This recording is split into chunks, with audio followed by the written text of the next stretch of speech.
There's four basic ways to speak. You could speak passively, you could speak passive aggressively, you could speak aggressively, and then you could speak direct. And direct is when you come correct.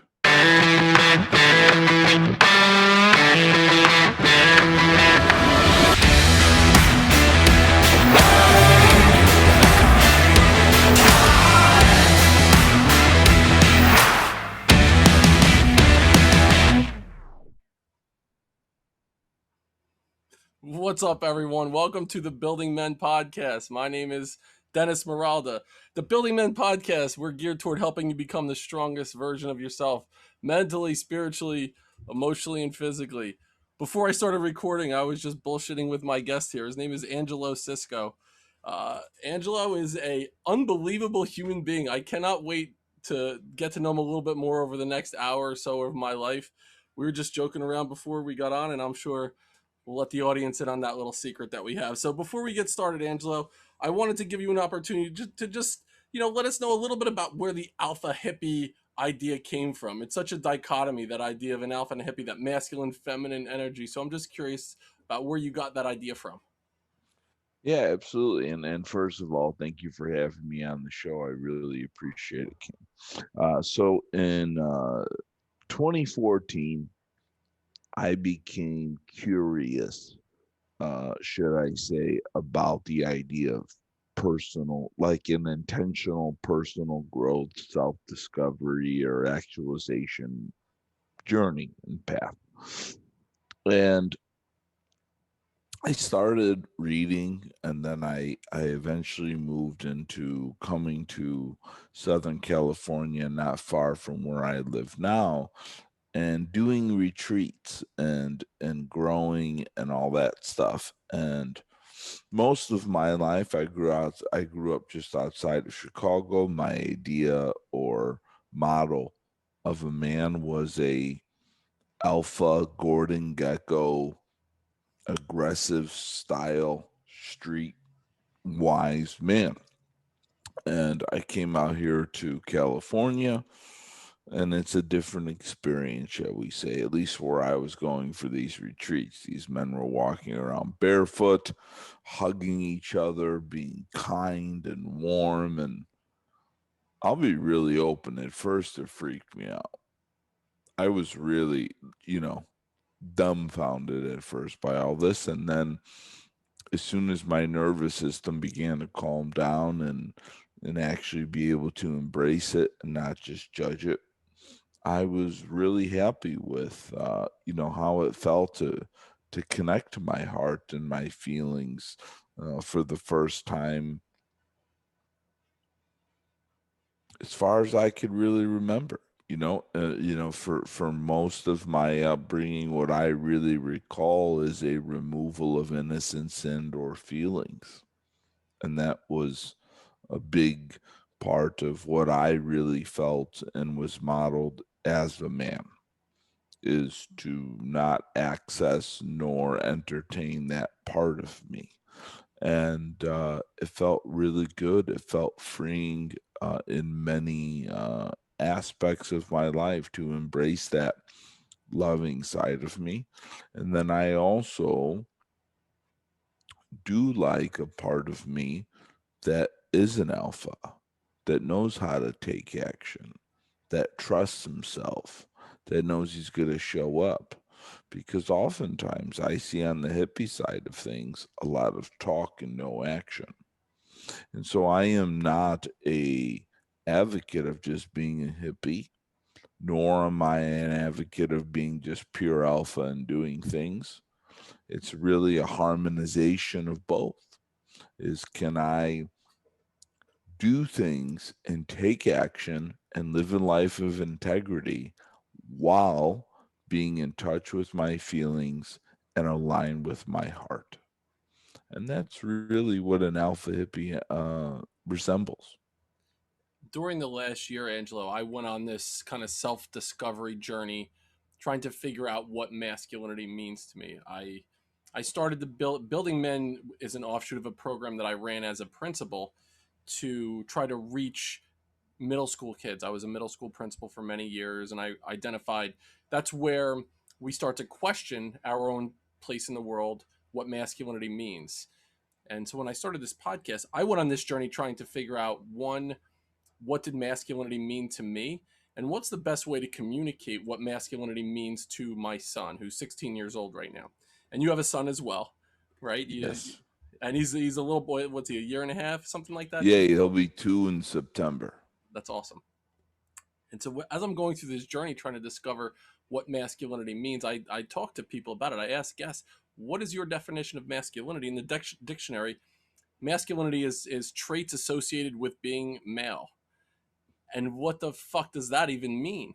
So Yes. your definition and the alpha hippie idea resonates with me because so far the closest thing that I can come to a definition is this harmonious balance in life. There's a balance between being vulnerable and being stoic and strong. There's a balance between being outgoing but also being reserved and being able to sit back and understand and take stock of a situation.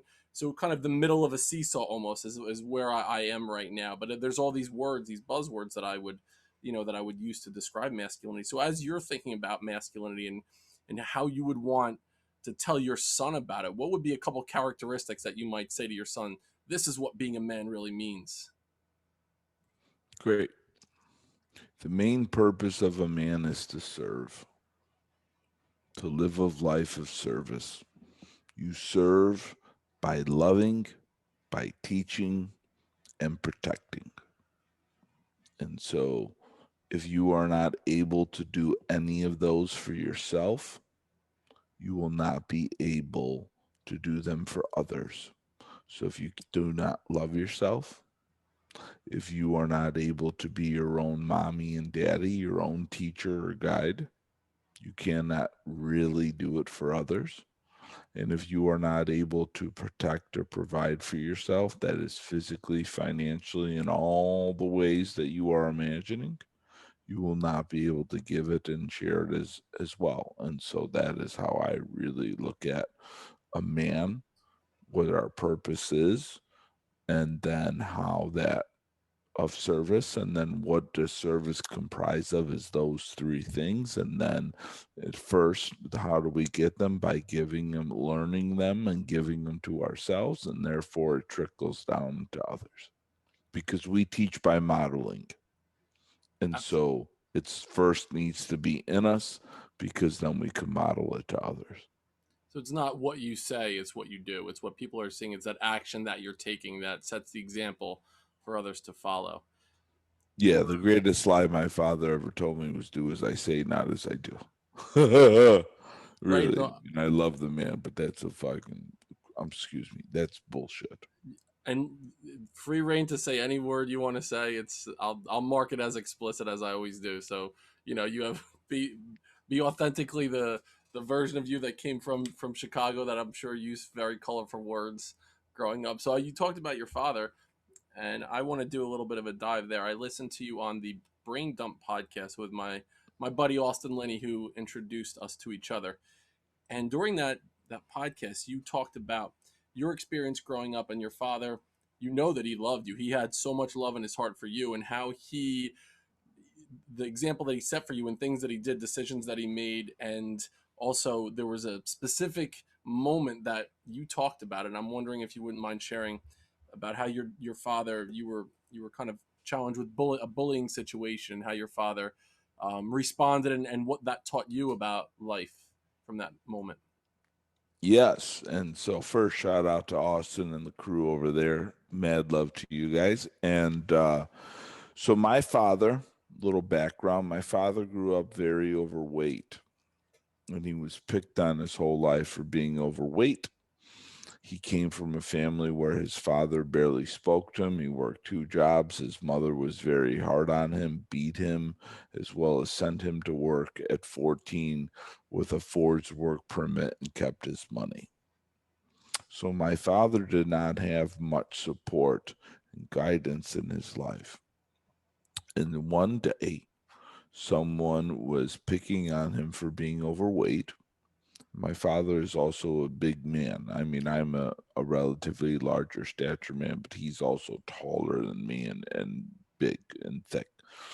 And one day he used violence as a way to silence his bully. And then he found out that that actually worked. And no longer did he have to take anyone's shit anymore. He could just beat them up and or at least give it a shot. And he saw that that was his tool to experience freedom. That that was his superpower, no different than Forrest Gump looking down on his legs and figuring out that running was his. And and so my father saw me in a bully like situation, and what else would he want, believe was best to teach me was his superpower. And so he saw me being bullied and saw that I took no action like he did at one time. And he had me fight those kids. And I was 5 because, or 4 or 5 at the time. My father went to prison in August of 1989. I was 5 years old, so this happened all prior to that. And so I was a young age. And after I beat those kids up, my dad was very proud of me. So I felt very proud of me. And therefore, I lived the majority of my life believing that when a bully comes up to you, you beat him up and you don't stop until it's done.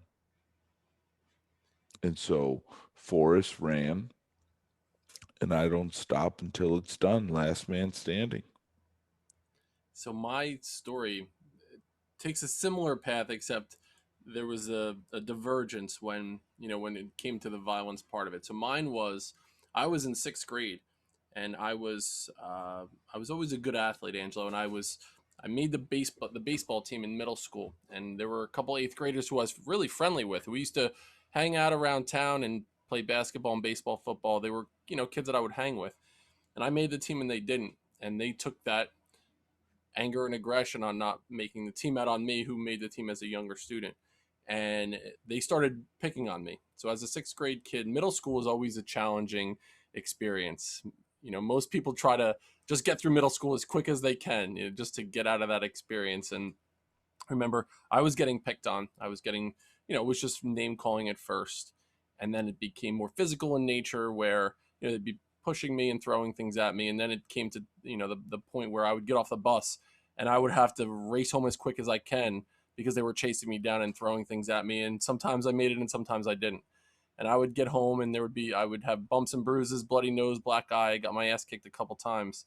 And I still remember to this day, and it's emotional to even think about. I went through that same experience that you did, where I was driving somewhere with my father, and these kids were up at the top of the street, three eighth grade kids. They're yelling, "Fuck you," as loud as they could as we're driving by. My father parks his van. He goes, "I want you to go kick that kid's ass. Go kick his ass right now." And I was afraid. I didn't move. He goes up and he talks to the kid. He comes back then. He goes, "I arranged for a fight. You go fight him right now." And still didn't move. I was frozen, and I started to cry. And he left the room, didn't talk to me. And there was this level of guilt and shame that I felt, that I didn't go and like stick up for my father, or like whatever the case may be. And he didn't talk to me for like a month. I was in the shit house because I didn't go and fight this kid. And it was one of those moments where at the time I was like, what's wrong with me? I'm such a pussy. I didn't go fight. Looking back, there were so many times in my life that I was like, I can't believe that I changed my personality for such a long time, because I was afraid that if I did something wrong, that people wouldn't like me, and then I would be bullied, and I was placed in this corner, and then I didn't have the love of my old man. So when you told that story, it hit home with me, and I was thinking, man, if I would have went and fought that kid that day, what would have life been like for me from that point? Because it was a big moment. But what it did, as I look back, was one of the reasons that I got into education and wanted to be a principal, because I didn't want anyone to ever go through a similar experience. I didn't want anyone to ever think that they didn't have someone to go to. So as you told that story, it hit home with me, and so you took it in a way like I'm gonna be my son, my daddy's son, and I'm gonna go and fight this guy. But you were probably your validation came from being physically aggressive, so that probably put you on this trajectory in your life where you were. It was probably like ready, fire, aim. I'll throw a punch first and ask questions next. Yeah, I wasn't allowed to speak nor push. That was the part of the deal is if someone called me fat thereafter, I, as long as I didn't try to argue with them or as long as I didn't push them, the game was just walk up no matter where you were, no matter what time, if you were in school, not school, everything would be excused at home. Didn't matter if you were suspended. I would never be grounded for this. I would actually be praised. So I grew up every year. The I think only K through or first grade through eighth grade.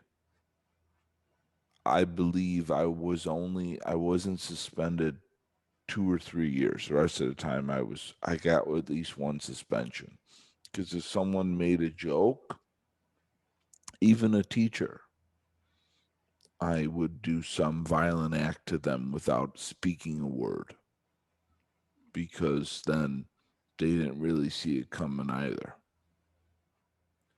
But yeah, How did the school react to that? I'm just thinking they we would didn't have. know they didn't know the agreements at home. We kept those to ourselves. Those are ones. I joke with people all the time. Outside my house, we tried to be the Kennedys. Inside my house, we were the Connors, like Roseanne's family. We were allowed to be crazy, Got it. but outside when we left the house, I was little John Kennedy. So in your experience in school, you would have been in my office a lot. We would have been good buddies. You and I would have known each other really well. We would have had a lot of conversations about anger and aggression. And so your experience in school, I'm just wondering. I'm on this deep dive now, Angela, trying to figure out my views on education and how I feel education, what it does to serve kids in the future, and then actually things that our education system is doing currently that's detracting from kids growing up and really being the best that they can be. Because I personally feel like kids are put into a box in education right now. Do you Hmm. feel like your experience in education prepared you to do what you're doing right now, or did you learn kind of from the school of hard knocks and just from life experiences to get where you are right now? Mm, what a tremendous question. I'll be really transparent.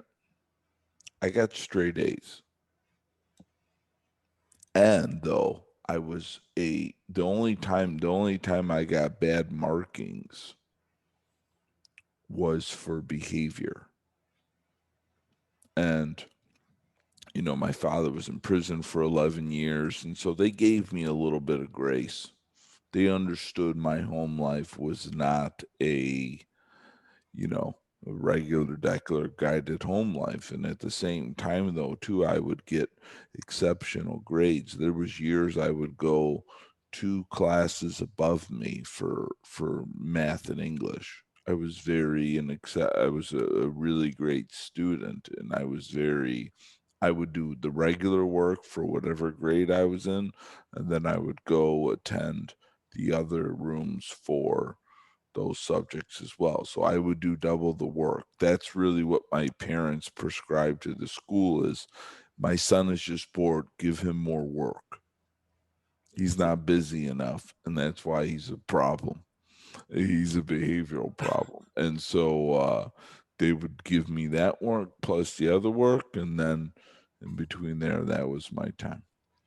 Were you motivated by the actual grades? Were you motivated by getting straight A's, or were you motivated by the journey of learning and the experiential nature of the actual information that you were learning? What a great question. I really do love to learn. I'm a truth seeker through and through. And also, too, I'm a showman. I loved being the bad kid that got straight A's. Like, I love being bipolar.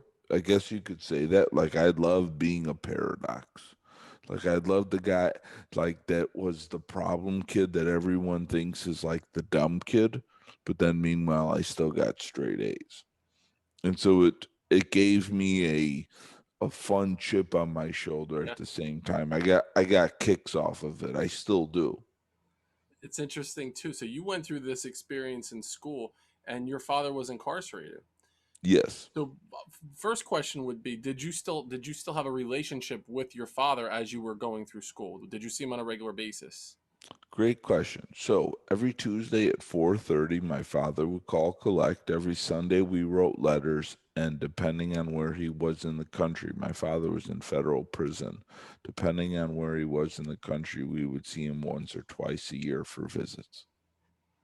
So did you develop your idea around masculinity solely from your father, or did you have other influences in your life, male influences in your life, that helped you understand what masculinity meant to you at that time?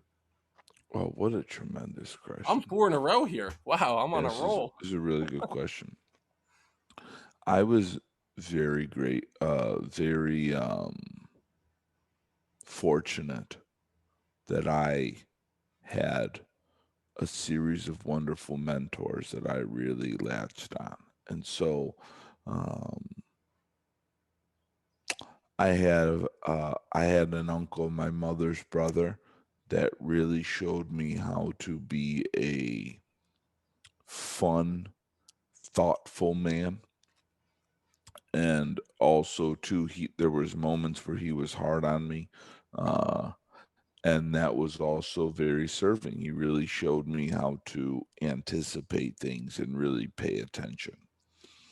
I began working uh, for a man at the age of 12 who really took a big liking to me because his father was in prison when he was young. He didn't know this when he hired me, let alone, but he did. And his name was Danny. And what he taught me to do was take pride in my work. And then he had a son named Sam who taught me how to have charisma and swagger. I call those men all my angels.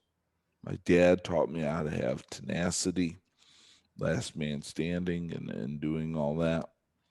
My uncle, who we joked, he had a nickname Beaver. He taught me how to be joyful and fun and create fun games and then also anticipate when it was time for me to show up. Danny taught me how to find God in all I do, and Sam taught me how to be cool. It's so interesting how we puzzle. It's these puzzle pieces that we have to put together to develop our own sense of what being a man means. So these people that you had in your life, they had to find a way to communicate it to you in a way that resonated with you. And I think as teachers, as coaches, as educators, one of our jobs are to understand, how do we need to show up and communicate our message in a way that will be received by the person we're trying to communicate with. One thing that I love about you and your journey is the way that you communicate about communication. Yes, It's something that hits home with me in that I believe so many conflicts in life can be avoided if we're cognizant about the way that we're communicating. And what I mean by that is, most of communication is outside of the words that we're speaking. It's only a very small percentage of communication or the actual words that we're speaking. It's how we say what we say. That's the paraverbal communication, the tone, the volume, and the cadence of our words. And then the nonverbals is what we're doing when we're saying what we're saying, or our facial expressions, our body language, things like that. You speak about, and the way that you communicate, I just think paraverbally, the way that you say your words, it's such an engaging way to communicate that you draw people in. As you talk, I'm leaning more towards the conversation. And I understand it's intentional in a way, but also the way that you're saying what you're saying makes me want to listen to whatever message it is that you're putting out there. So what I was interested in is, you talk about a couple of these words that you believe are just bad words, and it's not fucking shit and cock and whatever. It's like, um hope, try, those words. you feel are they're bad words in your language. It's not the curse words, it's those words. So tell us a little bit about why those are bad words to you. Great, wonderful. And thank you for seeing me and appreciating, because this took quite a bit of time to develop communication, because amazing communication is a joint venture. First, you must develop yourself to be aware enough to speak slow enough to understand your thoughts, understand then your words. And oftentimes people are in an ultra reactive sympathetic state and have no idea of both. And so there is a self regulating component of that. And then there is communication as a skill. And there are certain words like hope and things like that that show a certain amount of passivity or victim mindset or mentality. And so there's four basic ways to speak. You could speak passively, you could speak passive aggressively, you could speak aggressively, and then you could speak direct. And direct is when you come correct. Passive is I hope, I try. Passive aggressive is that insulter that you just want to wake up and punch across the face, right? That underlying sort of tone that I imagine all of us get annoyed with from time to time. And then there's just aggressive, which could be mean or bullying. And then there's direct, which is clear, concise, no fat, just enough to make your point, but not so much that it overindulges you. Enough to show that you know what you mean, but nothing more than that. And I have studied uh, direct speech, words, body language, communication style, and things of that nature, and have practiced them for quite a while at this point. Have there been any teachers or mentors that you can recall that have helped you along on Ooh, that journey? yes, stop you right there. I'll cut that shit off. I have a word Buddha. My wordsmith Buddha is named Mark England. He runs an incredible program called Enlifted. I have met and been friends and have worked with Mark at least 5 years at this point, almost 6 years, where he really helped me uncover this world that I have been quite fascinated by for a very long time. I've always had I don't know the proper word, fascination with if I say I'm going to do something, I'm going to do it. And making sure that my words were spells to create action. And then if my words are spells to create or describe the action I will take, why would I ever want to hope or try to do anything? Absolutely. What I tried to do there was leave a little silence in between. Tried to Yeah. let a little silence hang out there. And here's the thing, I think people are uncomfortable when they're silenced. Your message resonates with me in such a way. I went back and I listened to some of the first podcast episodes that I did, and it seemed like I snorted cocaine and downed a pot of coffee before I went on there. I was so interested in getting out information that I don't even know what I was saying half the time. And I wasn't hearing myself talk. I wasn't listening to the words. I wasn't letting it kind of fully wash over me and go through that experience of the verbal part of language. The other thing is communication. It's kind of a four-way street when there are two people talking. So I have a thought in my head that I'm trying to communicate. The way it gets from my head out of my mouth, there's two different avenues. So from here to here, there's two different things that happen. And the way that you hear it and the way that it interacts with your brain and your scheme and everything that's going. So there's four different ways that a message can get interrupted. That's just the words. That's not even how you're saying what you're saying. And if I'm looking very aggressive, or I'm, standing above and waving my finger, that's communicating something totally different as well. So when you're working with people, how do you help them understand their own, I don't want to say shortcomings with their communication style, but how do you get people to really see what it looks like communicating with them? Great. In order for anyone to grow in anything, any area of their life, the first step is awareness. In order to do awareness, you first must become a witness. So, what would be the easiest way for anyone to witness their words? Write them down and reread them. So, I encourage people to journal or just type out a text message, take one breath, and say it out loud before you send it. And so, the written form of communication is the best place to start because more than likely you could hit backspace. Don't start by speaking because there is no backspace in the speaking game, right? Right?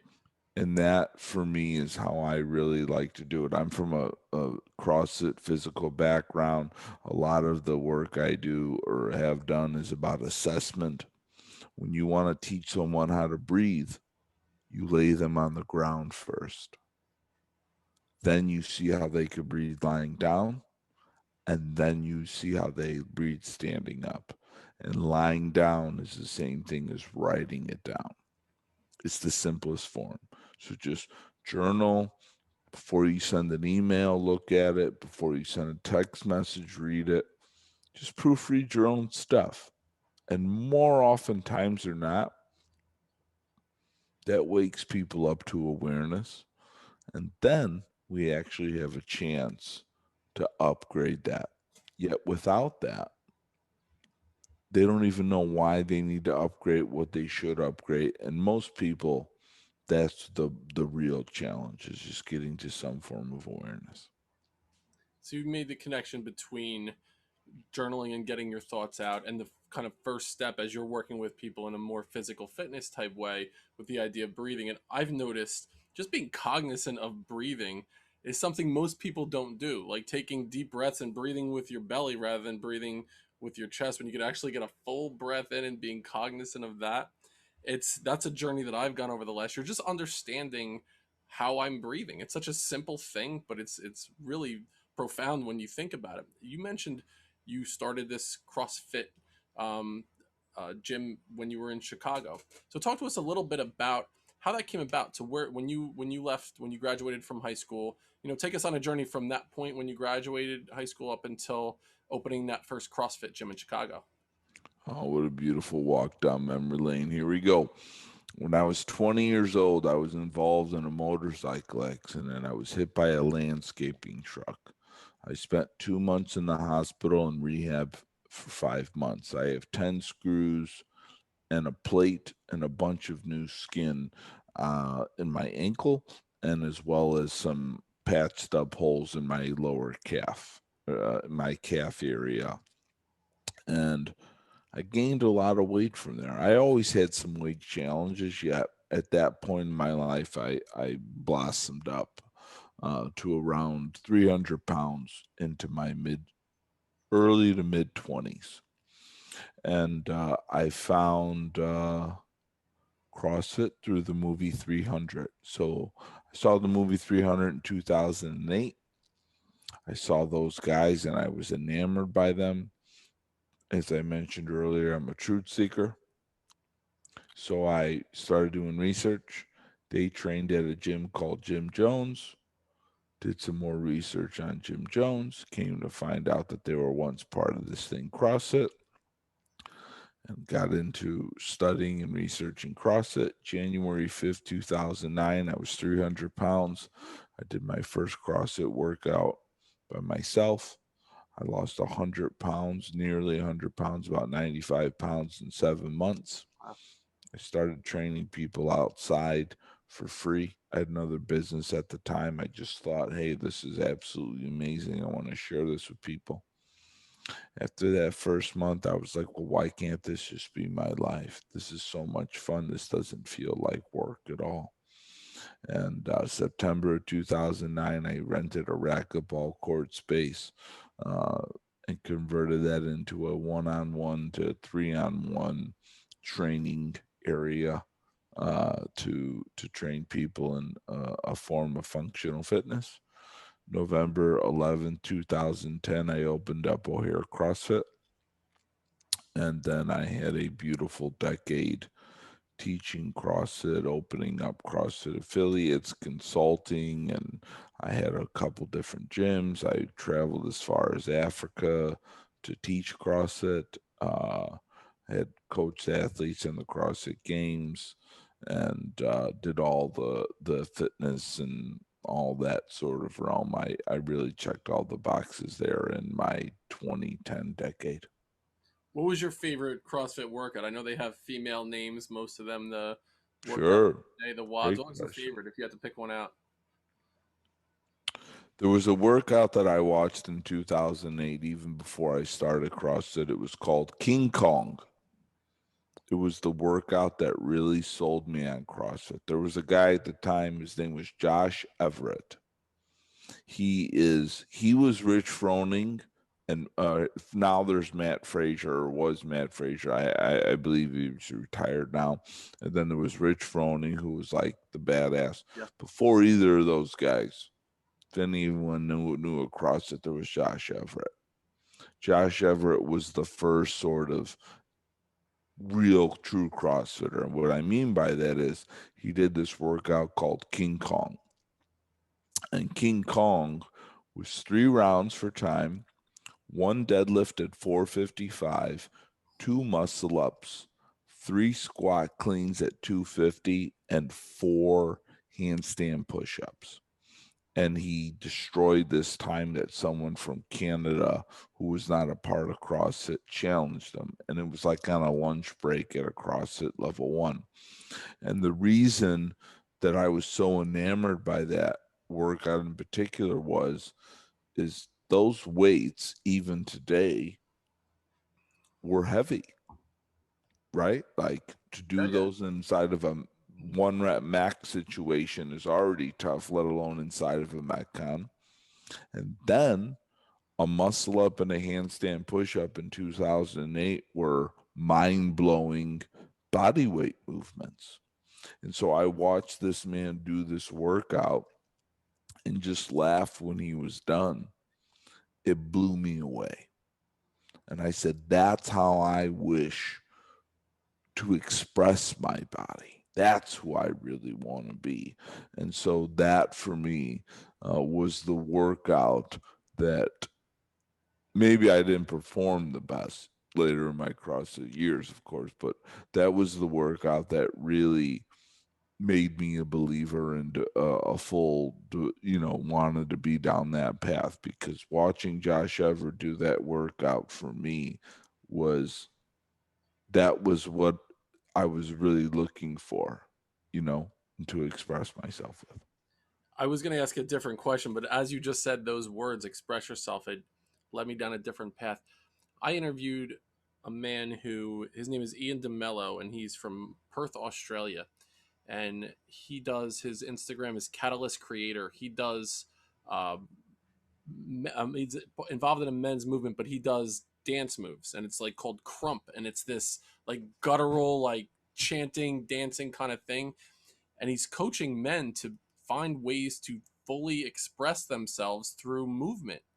And it's something that I think as men, a lot of men are afraid to really kind of let loose and have that tribal, guttural expression of masculinity. So as you're talking about that, to me, it hit home because it seems like that was your way to fully express that, like, pent up, like, true masculinity inside of you was like, I'm gonna fucking go throw around some heavy weights and scream and yell. And it was probably very cathartic for you to experience that.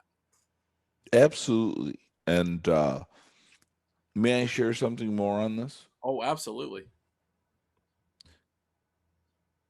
It has very little to do with masculinity and more to do with us being animals. If many people research animals, the majority of animals have some sort of physical play that may look like fighting, wrestling. You ever see two dogs? Oh You yeah. think they're hating each other? No, they're just playing. Lions do that, right? My son and I lay around with him in the grass and I push him and he wants to jump on me.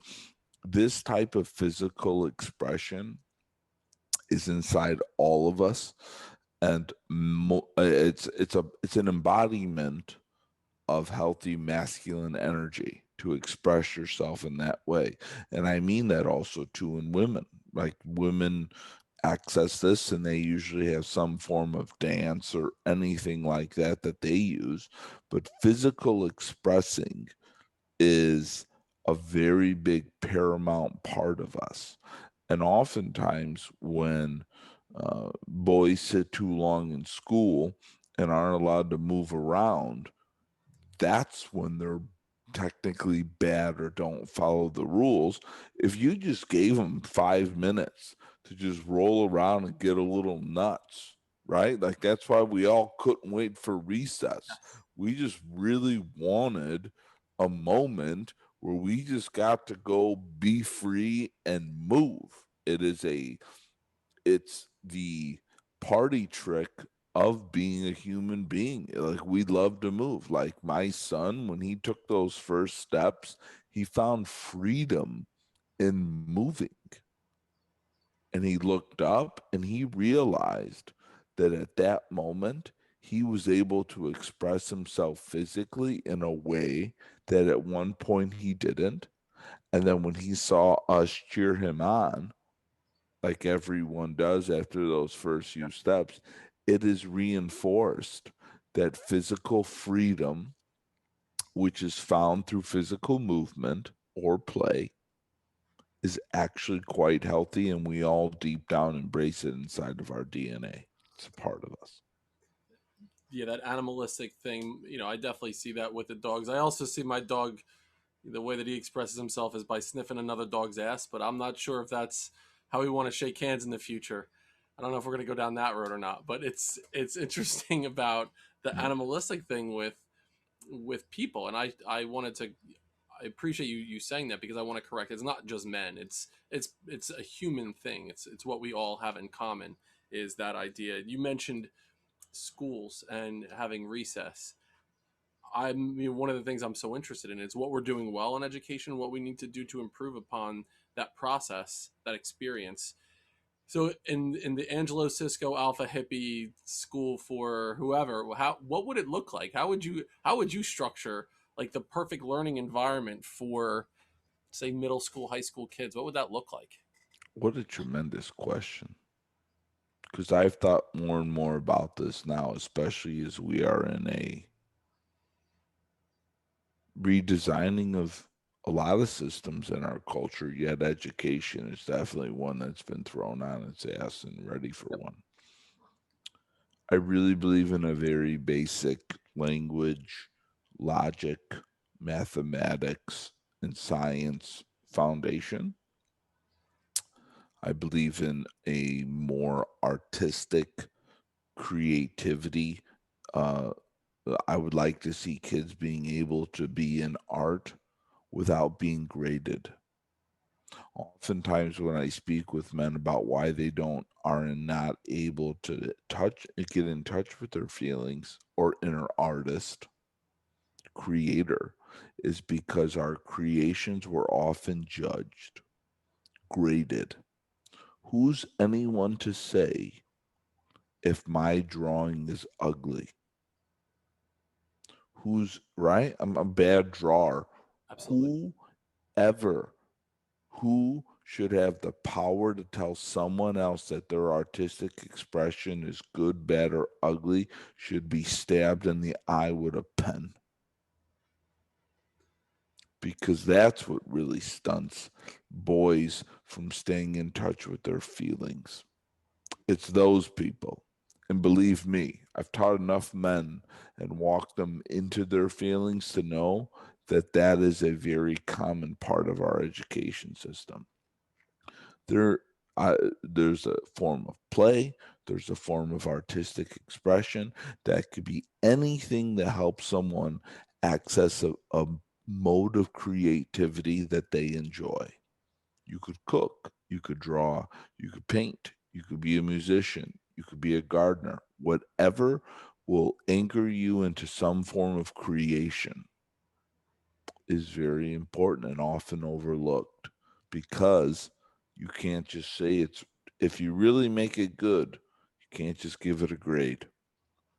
And because of that sort of chaos and disorder, I really imagine that's why schools can't handle it well, because there's too much leeway in it to justify when it comes to sending money or getting grades to the state. Saying that I'm the best art school is like saying that you're the best at something that is intangible, and that doesn't work well for logical people that want results and test scores so they could get more funding. That hits home with me on such a deep level. It's one of the reasons why I'm not a school principal anymore, is because of that reason. I think it became so much about a number. Well, one, the student ID number became more than the student themselves, Yes. what their test score was, how much adequate yearly progress they would show on a standardized test. That's what it was more about. And I think it needs to be about the journey. I believe it needs to be about that experiential component of schools where there's some type of an emotion attached to what the kids are learning as well. That's when learning really sticks. If you recount experiences in your life, there's always an emotion attached to those really great experiences or really challenging experiences. There's going to be an emotion attached. So that I believe I think you're on the right path there and trying to find ways to, you know, it's less about the number on the piece of paper than it is about the journey inward first. And that's kind of brings it back to what we talked about in the beginning, was you need to start inside, if you're going to make long lasting change. When we first met, Angela, we did a quick Zoom meeting, and one thing stuck out with me. I wrote it down. You used the word renaissance, and you said we are on the precipice of a renaissance in the world right now. And I was wondering if you Yes. could just talk to us a little bit about what does that mean to you when you think about that. I'm a great studier of history, and I firmly believe uh, in the late 1400s there was the Italian Renaissance. We are on the precipice of what will be later referred to as the mindful Renaissance. This will be the time where we finally became mindful as humans and did not rely or allow an misuse of technology and a government to stop us from being aligned to who we really are as human beings and our connection to each other, ourselves and each other, which I deem as being mindful to a greater source that we are all one as human beings. And so I really believe that in 100 years from now, this time that we are looking at, we'll look back at, and just like there was a dark age, there will be and then an Italian Renaissance came where people still go to the Sistine Chapel. Maybe not now, but you look at Michelangelo's work and we're obsessed. We're still fascinated by Leonardo da Vinci. This is 500 years later.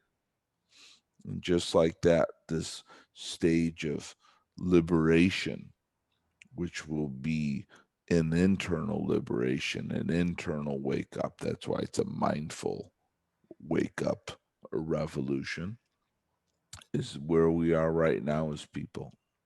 And so we won't look back, and it's not going to be something tangible such as the Sistine Chapel or the Mona Lisa. It's going to be conversations that people are having that will help people that they're working with or that they're trying to inspire do that work inside and understand that the key to everything, the key to the universe, the key to unlocking our true potential, it sits inside of us, all of us. And that's what we're trying to do, is help people understand that they have all of that inside of them already. Absolutely. Like, really take a look at this last year. Economics, money, right? Education, healthcare are probably three of the biggest silos that have been flipped over. And in order to redesign them, we need to have more mindful practices, right? This was whether who you voted for or not, this was the biggest turnout for voting. So people are finally mindful of politics. People are really realizing now, okay, the Zooming all day for kids sucks, and yet going back to the other version sucks too, right? Hospitals and the way people even look at sickness has been based on a reactive, symptom only uh, prescription, an overuse and misuse of pharmaceuticals, right? So, what do we need? We need more proactivity, a more mindful activity or approach to how we take care of our bodies, how we educate ourselves, and who is actually in charge of diplomacy and politics. What else could be more mindful than those things? Absolutely. And it's helping people understand that they're when they're looking at a situation, a problem, a scenario, it doesn't. I think back, Angelo, to those. Remember those pictures that if you looked at it one way, it was a duck, and the other way it was a rabbit, and then one way it was a beautiful woman, and the other way it was an old woman. And Yes, yes.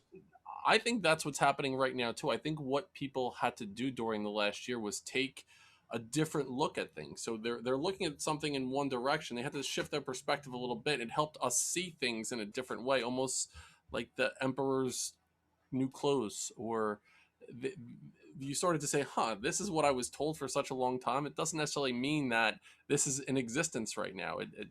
So it helped people look at things in a more critical way and understand their own opinions on things. I mentioned from the start my journey in trying to figure out what masculinity meant to me. The last year forced me to do that.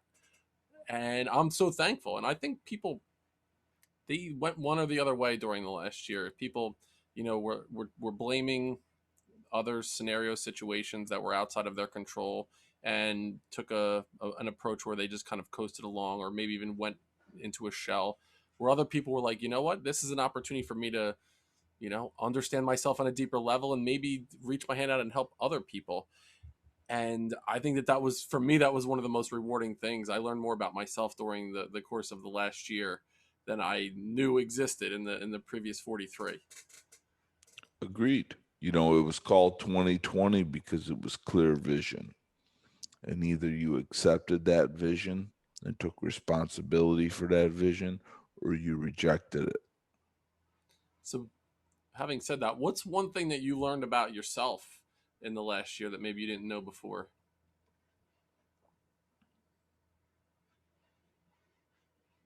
That life, since my conception, has all and every event was happening for me so that I could be prepared to be who I am right now. That's beautiful. Yes. Thank you. You mentioned Forrest Gump before, Angelo, and it's been it's one of the greatest movies of all time in my opinion. And I wrote down Forrest Gump as you were talking, and I didn't think I was going to go in this direction, but I decided to. Is in the movie, Forrest Gump is sitting on the bench talking to the woman with the box of chocolates. Right? That's Mhm. that's a main part in the movie, and the movie goes in different directions. But there's the feather. in the movie. That's very it represents it, it's a symbolic thing in the movie, and I like to think about it. Are we is our lives kind of predetermined? Are we just kind of this feather floating along, or do we have an opportunity to move to be the wind that pushes the feather in another direction? Is our life already predetermined from right now until the end of time? It's already scripted out for us, or do we have an opportunity to change the trajectory of where that feather floats in the world? What an amazing question. I look at that feather as what I say is the goal of life is to be able to surrender to it. And surrendering is not giving up. It is the ultimate form of courage. Take me on this journey. I trust myself. I accept whatever the reality is. And I know that it's all happening for me and not to me. So I trust in life and I trust in the unfolding. And that, to me, is how you create heaven on earth. Is if you could stand and know that all are there. That is the harmonious moment of life. That's the most harmonious person an alpha hippie could be. That's when all that frequency is at a sweet spot to be that feather and not be in disagreement with any of those things that I just said. So I'm a big believer in being present in specific moments and having those larger moments, sitting back and recognizing them and understanding when you're in one of those moments. And I feel, Angela, like I was just in one of those moments right there. What you just said during those 2 minutes, talking about the feather. And I don't want to disrupt those moments by asking another question. I feel like that is the perfect spot to bring this discussion to a close, because there's nothing else that I could say to top what you just said right there. That was absolute poetry, and I will certainly pull a clip of that and make sure that you have a copy, because it just that resonated with me on such a deep level, and I think that more than anything sums up that movie. It really, like you should get in touch with Tom Hanks and the whole crew there, and then they should hear what you just said, because I think that's something that sums it up in such a beautiful way. I appreciate you. And you know what's really enchanting about that? It's actually a callback to Alpha Hippie, the original question. And so it's actually a perfect loop. It's that feather harmony where you know that you could take care of business, you accept exactly what life is, and so deeply in both that you don't need to you could let go and not want to be in control. My friend, thank you so much for being on the Building Men podcast today. Can you please let our listeners know how they can get in touch with you, to reach out to you and just to go along on your journey in this renaissance that we're this mindful renaissance that we are entering right now? Wonderful. Thank you so much for having me. On our social channels, I could be reached at I am Alpha Hippie on all that, the goodness.